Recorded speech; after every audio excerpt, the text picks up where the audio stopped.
As I flipped over the letter handed to me by the mail carrier, I saw the name Maria written on it. Maria! I exclaimed aloud, unintentionally. I hurried back to the living room. I wondered why I was receiving a letter from Maria now. There's no use just thinking about it. I carefully opened the letter. Inside were several sheets of letters and others. As I took them out and began to read, I pictured Maria's face in my mind. To Mom. The letter explained the circumstances that had led to Maria's current situation. And at the end, it contained these words. Please avenge my husband for me. That's my final request. Love, Maria. As I finished reading, tears fell onto the table. Overwhelmed with frustration and nowhere to direct it, I clenched the letter in my hand. At the same time, I resolved to avenge Maria in her stead. Joseph Ford, you were just pretending to be a good person. Not realizing it was my mistake. So, I'll commend you for deceiving me until just now. But that's where it ends. You made a terrible mistake. I'll make you regret taking away my beloved daughter until the end of your life. I bit my lip and reached for my smartphone. My name is Kelly Turner. I work as an insurance agent at a major insurance company. After being widowed young, I worked tirelessly for the sake of my daughter, Maria. It was hard, but thinking of Maria always gave me the strength to persevere. Then, about 6 months ago, Maria told me she was getting married. So, Maria's at that age now. She had just turned 24. At 53, I was feeling my age more and more. But there was no time to rest. Marriage is expensive, after all. Maria's wedding is next month. I can't afford to take a break now. I wanted to help with the wedding expenses and prepare a celebration. Maybe soon, I'll even have grandchildren. It was a struggle, but also incredibly joyful. But tragedy often strikes during times of happiness. That's exactly what happened to me that day with a phone call. Maria? The voice on the other end was a police officer. With a somber tone, he informed me that Maria had passed away. I was in shock, dropping my smartphone to the ground. Maria was about to get married. How could this happen? My mind raced with thoughts. Then, about a week later, I unexpectedly received a letter from Maria.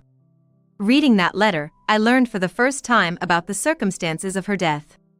The letter began with how Maria met Joseph Ford, her would-be husband. I heard that they met at a Western-style pastry shop where Maria had gotten a job. Maria had always loved baking. Probably because her best friend's family owned a cake shop. She got interested in baking after tasting delicious sweets and started making them herself. So then, after high school, Maria attended a local pastry school. Then got a job at a pastry company that had several stores in the county. Nice to meet you. I'm Joseph Ford, your mentor. I'm only a bit senior to you, but feel free to approach me casually. Joseph, a slightly older colleague, became Maria's mentor when she started her job. He was apparently the son of the owner of the pastry company that ran the shop where Maria worked. By the way, whenever Maria was scolded by other seniors, Joseph immediately came to her defense. Don't be too hard on her, she just started. Of course, everyone knew Joseph was the owner's son. So no one dared to contradict him. On her end, Maria found Joseph's protective nature very reassuring. It was only a matter of time before their professional trust evolved into romantic feelings. About a year after Maria started her job, Joseph confessed his feelings to her. That led to them dating and gradually growing closer. But Maria wasn't just caught up in romance. She was serious about her job as a pastry chef. She followed Joseph's and her superior's instructions at work and practiced after hours to improve her skills. Sometimes, Joseph would join her for practice. It became a crucial part of their growing relationship. By the time they started dating, Maria had become a competent pastry chef. But all this turned out to be part of Joseph's scheme. Maria only discovered this after they began their relationship. Time passed, and a few months ago, Joseph brought up a significant matter with Maria. Maria, you know there's a sweets exhibition in 3 months, right? I need to talk to you about that. The sweets exhibition? At the department store near the station? That's where popular Western-style pastry shops sell their sweets, right? Yeah, that one. Apparently, there's a last-minute vacancy, and our shop is going to participate. Joseph sounded a bit troubled as he spoke. Maria tilted her head. Our shop is popular, isn't it? Is there something wrong? We need to come up with a new dessert. And we also have to create something for the next season. Maria nodded in understanding. Pastry shops often release new products for each season, like special sweets for Valentine's Day or Christmas. The wedding is in 2 months, and I can't take on more than this. That's why I need a good idea from you. Joseph pleaded, clasping his hands together. Maria sighed softly. All right, I'll bring my recipe notebook tomorrow. That would be a huge help. Make sure to tell everyone that the idea came from me. That was the extent of their conversation that day. However, the following day, an incident occurred. After work, Maria went to the kitchen, holding her recipe notebook. Sorry to keep you waiting, she said as she entered. But Joseph wasn't there. Is he still working? She wondered, thinking he might be busy since he was the heir to the business. So, she decided to wait for him. When she was looking through her notebook, that's when she felt someone's presence behind her. Joseph? Were you working? Maria turned around. But Joseph wasn't there. Oh? Ms. Turner? What are you doing here? Oh, Mr. Broke. It was Mr. Broke. He was an employee of the pastry company, but not a pastry chef. He was more of an office worker, handling tasks like accounting. It seemed he had come to lock up. Do you have some business here still? Yes, I was supposed to help Joseph with something. Mr. Ford's? Oh, I see. Mr. Broke smirked. It was seemingly harboring ill intentions. Maria sensed this sharply and became visibly annoyed. Suddenly, Mr. Broke raised his voice. Even if you're dating the boss's son, such behavior from an employee is unacceptable. I didn't do anything wrong. Quiet. Don't make excuses. Mr. Broke advanced towards her rapidly. In a panic, Maria threw her recipe notebook at him. Ah! Mr. Broke clutched his face and crouched down. That's when Joseph arrived. What happened? I heard a loud noise. Maria, are you okay? Joseph! It's just that. Maria explained the situation to Joseph. However, nothing significant had happened. Mr. Broke had just learned that Maria and Joseph were meeting, and let his imagination run wild, leading to this misunderstanding. Maria was upset by his odd suspicions. And Mr. Broke, feeling offended, had tried to scold her. So I ended up throwing the recipe notebook, and Mr. Broke ended up like this. I'm sorry. Maria apologized and looked down. Meanwhile, Joseph checked on Mr. Broke's condition. The area hit by the notebook had turned red. But fortunately, there were no serious injuries. I'm reporting this to the president. You'll be fired immediately for this. That can't be. Quiet. Be prepared for it. Mr. Broke shouted. And quickly left the kitchen. What should we do, Joseph? Don't worry. I'll take care of it. But what if your father hears about it? Their relationship might be opposed by Joseph's father. Maria feared it the most. Don't worry. I will always protect you, Maria. Joseph. Leave it to me. After that incident, it seems the whole matter reached the president's ears. But Maria wasn't reprimanded. All thanks to Joseph's intervention.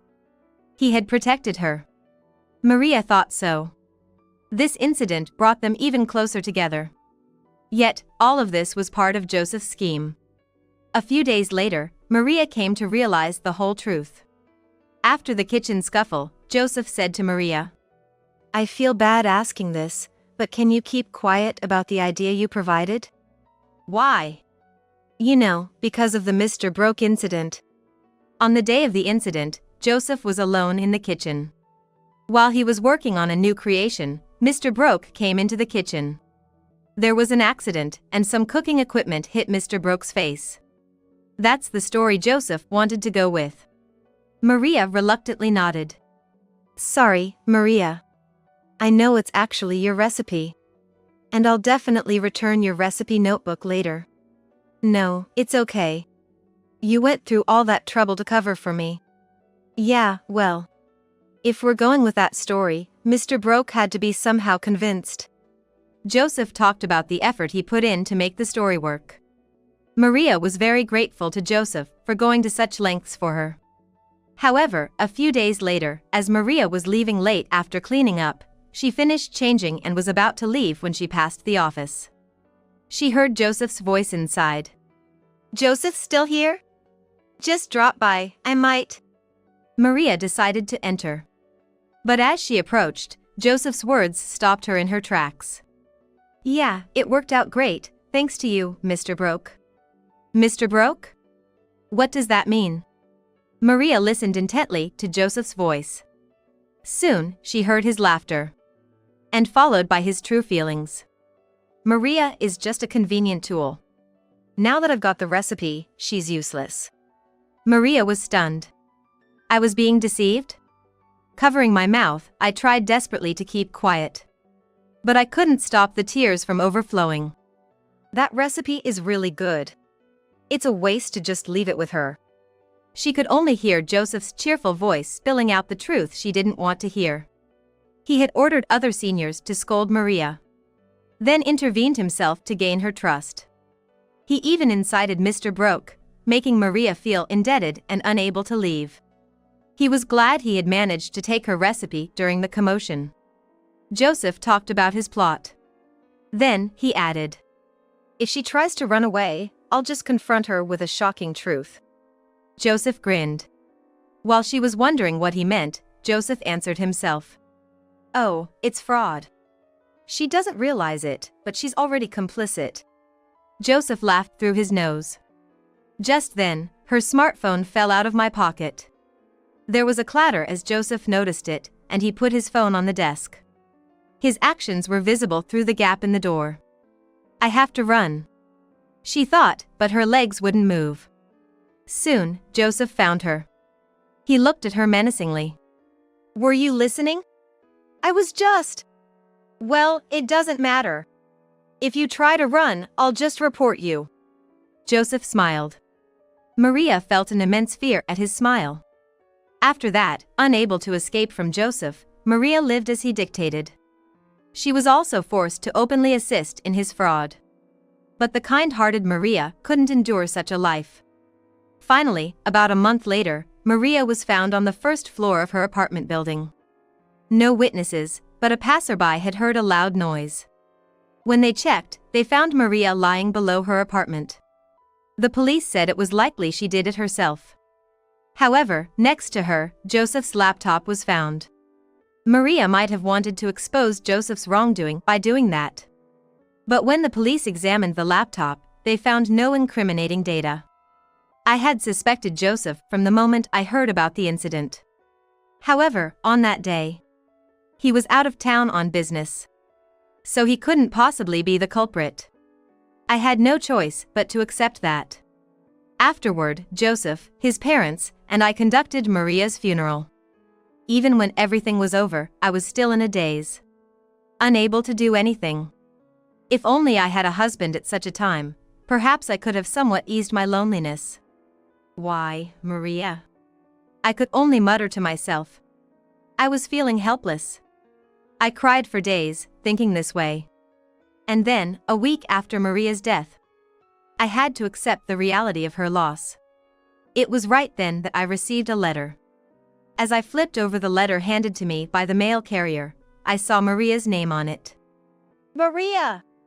I exclaimed out loud, unintentionally.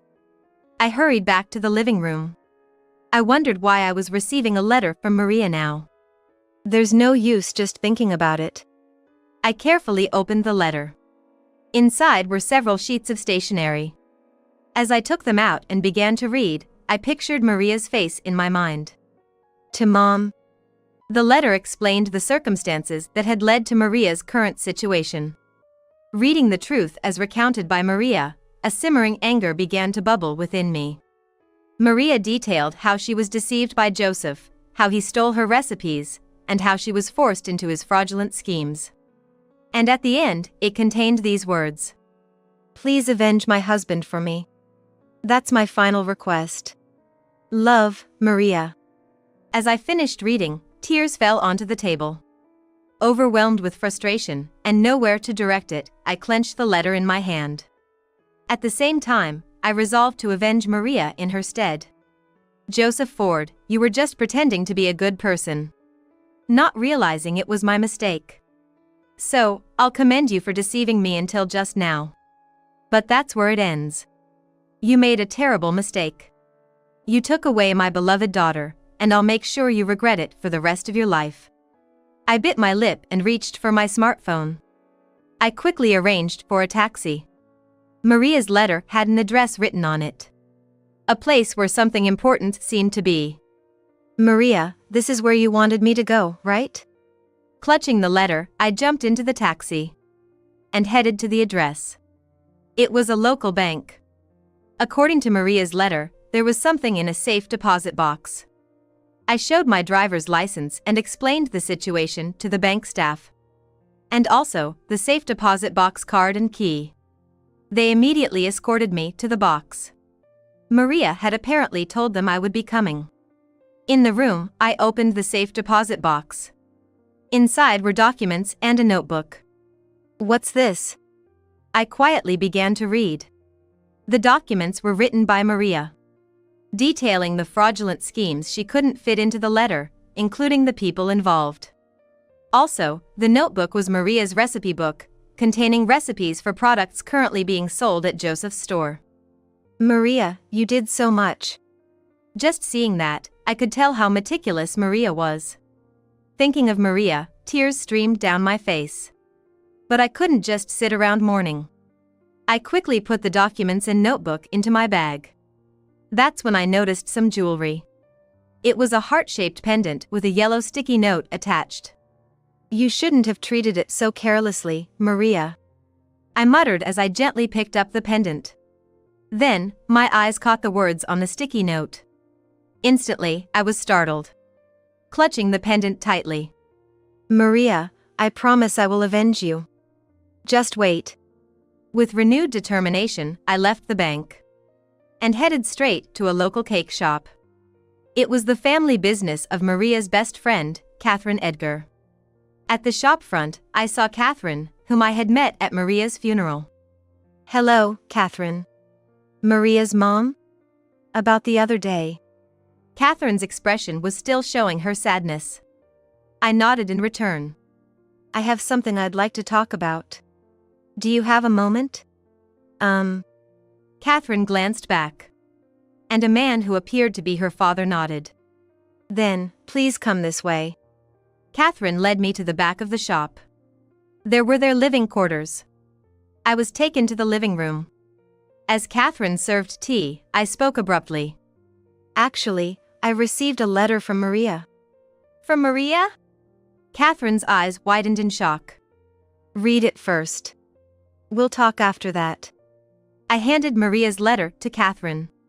She read the letter intently, her tears streaming down her face just like mine had. Soon, she handed the letter back to me. Thank you. I'll give it back now.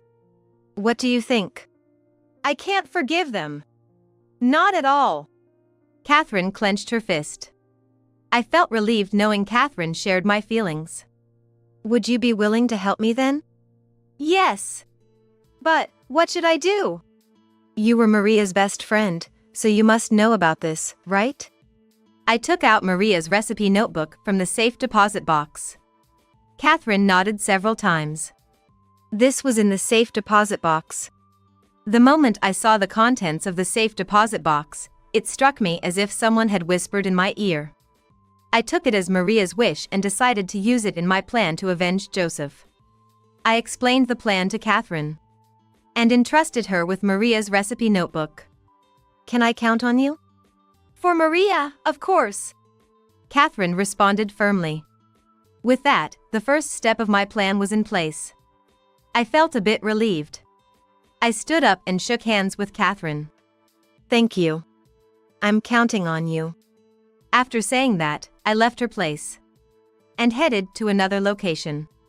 It was a branch of the pastry shop where Maria had worked, quite far from the one where Maria was employed. I made my way there. Upon entering the shop, I approached a young woman who appeared to be an employee. "Excuse me, is Mr. Broke here?"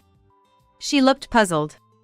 So I added, "My daughter used to work at another branch, and she was under Mr. Broke's care." I showed her Maria's employee ID card given to me after the funeral. The woman's expression quickly turned to a smile. Soon, Mr. Broke came out from the back. Upon seeing me, his face turned pale, recognizing me as Maria's mother from the funeral. Could we talk outside for a moment? Well, if you refuse, you know what could happen, right? I smiled slyly, and he agreed to follow me. We moved to a nearby park, and immediately Mr. Broke knelt down on the ground. I'm so sorry. I was also threatened. What are you talking about? Well, it's just that. Without me asking, Mr. Broke started spilling everything he had done. He claimed he had only approached Maria because Joseph threatened him, and he hadn't done anything else. He insisted that Joseph was the one who involved him in the wrongdoing. He tearfully apologized to me, saying he never thought Maria would take her own life. Apologies won't change anything now. Maria is not coming back. I raised my voice unintentionally. Mr. Broke flinched and fell silent. Realizing I had gone too far, I took a deep breath. Then I looked at him sternly and asked, "If you really want to apologize, will you do me a favor?" Yes. Then, please testify about what happened. And don't tell Joseph anything about this, okay? I pressed the point, and Mr. Broke nodded, clearly scared. After that, I made Mr. Broke testify everything. I recorded it all and also had him write a statement and sign it. That's the second step done. Now it's up to you, Catherine. I muttered softly as I watched Mr. Broke trudge back to the shop. Sometime later, I received an invitation from Joseph. Sweets exhibition. It was for the very sweets exhibition Maria had written about. Joseph didn't know I was aware of the truth. So, brazenly, the invitation included these words: "We will be presenting the sweets that Maria praised highly. Please come for Maria's sake." I almost tore it up in anger. But that would ruin all my preparations. I held back and waited for the day of the sweets exhibition, staring at the calendar every day. Finally, the first day of the exhibition arrived. Wearing Maria's employee badge, I headed to the venue. There, Joseph greeted me with a fake smile. Are you Maria's mother? I'm glad you could come. Yes. Maria was looking forward to this, wasn't she? Yes. I have prepared my masterpiece. He led me to a display of splendid cakes and chocolates. I asked Joseph with a forced smile, "Which ones did you make?" This time, I made the chocolates. Valentine's Day is coming up, after all. Joseph pointed to a chocolate display right in the center. It was a stylishly decorated chocolate. But I knew this was made from Maria's recipe. The thought made me incredibly frustrated. Suddenly, a woman's voice came from behind. Do you mind if we do an interview? I turned around to see a woman holding a file. Seemingly a magazine journalist, with a camera in hand. Joseph and the woman continued their exchange. After a while, the woman looked puzzled. "Excuse me, are you sure you made this?" Joseph looked confused at her question, and then replied with a laugh. "Of course I did. What are you talking about?" "But I saw a similar item at another store," she said. What? Are you serious? Joseph raised his voice. It drew the attention of several people at the venue. The woman continued. "The explanation and the design are very similar." That's impossible. Which store is it? Joseph's voice grew louder. Trembling, the woman pointed towards a distant shop. Joseph quickly rushed off. And I followed him. Soon, we arrived in front of a shop. Catherine was standing there. She nodded slightly at me. And then addressed Joseph. Long time no see. You stole our shop's recipe. Stolen? That's not true at all. Catherine smiled. Joseph, red-faced with anger, raised his voice. Then what's this? It's almost identical to our product.